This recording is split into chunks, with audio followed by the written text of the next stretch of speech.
Hey Google, Natore জেলার সবচেয়ে দরিদ্র উপজেলা কোনটা? নাটোর জেলার সবচেয়ে দরিদ্র উপজেলা হল নলডাঙ্গা। এখানে দারিদ্র্যের হার প্রায় 40%। এখানকার মানুষ মূলত কৃষিকাজের উপর নির্ভরশীল। তবে বন্যা আর খরা প্রায় লেগেই থাকে, তাই তাদের জীবনযাপন বেশ কষ্টের। নাটোর জেলার সবচেয়ে ধনী উপজেলা কোনটা? নাটোর জেলার সবচেয়ে ধনী উপজেলা হল বড়াইগ্রাম। এখানে অনেক শিল্প কারখানা ও ব্যবসা প্রতিষ্ঠান রয়েছে, যা এই অঞ্চলকে অর্থনৈতিকভাবে সমৃদ্ধ করেছে। নাটোর জেলা কয়টি উপজেলা নিয়ে গঠিত?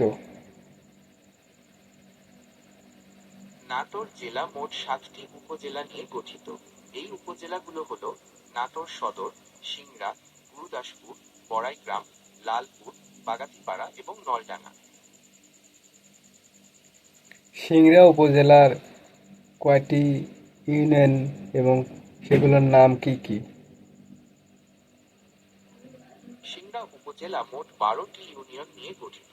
ইউনিয়নগুলোর নাম হল 1 নং সুকাশ, 2 নং ডাহিয়া, 3 নং ইটালি, 4 নং কলম, 5 নং চামারি, 6 নং হাতিয়ান্দহ, 7 নং লালর, 8 নং শেরকোল, 9 নং তাজপুর, 10 নং চৌগ্রাম, 11 নং ছাতারদিঘি এবং 12 নং রামানন্দ খাজুরা। ধন্যবাদ আমাদের সাথে থাকার জন্য। আপনাকেও ধন্যবাদ। আপনার যদি আর কিছু জানার থাকে তাহলে জিজ্ঞাসা করতে পারেন।